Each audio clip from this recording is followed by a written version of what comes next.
आज हम देखने जा रहे हैं जूल्स लॉ ऑफ हीटिंग होता क्या है।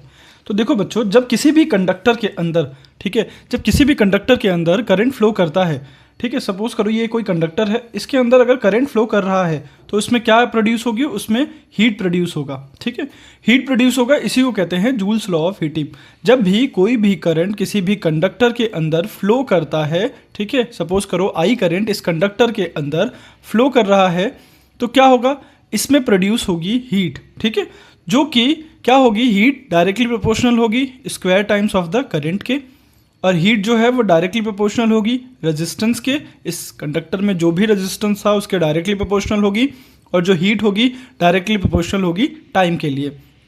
आपके घर पे कोई अप्लाइंसेस है, सपोज करो टीवी है, ठीक है, टीवी में अगर कोई भी करंट पास हो रहा है तो आप देखोगे कि टीवी गर्म हो जाएगा, या कोई फ़ैन है बहुत देर तक चल रहा है तो क्या होगा, गर्म हो जाएगा। जब भी किसी भी अप्लाइंसेस में, किसी भी कंडक्टर में करंट फ्लो होता है तो इसमें हीट प्रोड्यूस होती है। आपने इसमें करंट फ्लो करवाया, हीट प्रोड्यूस हुई।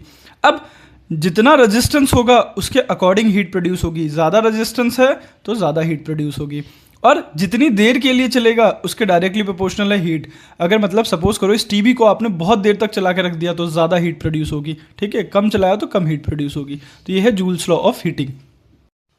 अगर हम तीनों इक्वेशन को मिला दें बाद में तो डायरेक्टली प्रोपोर्शनल आई स्क्वायर आर टी हो जाएगा, और फिर प्रोपोर्शनैलिटी का हटा करके क्या हो जाएगा, आई स्क्वायर आर टी। तो हीट का फॉर्मूला क्या होता है, आई स्क्वायर आर टी। तो यही है Joule's law of heating, H is equals to I square R T. यहाँ प्रोपोर्शनैलिटी का साइन हटा के जो हम कांस्टेंट लगाते हैं ना, वो इक्विवेलेंट टू 1 ही आता है। ओके बेटा।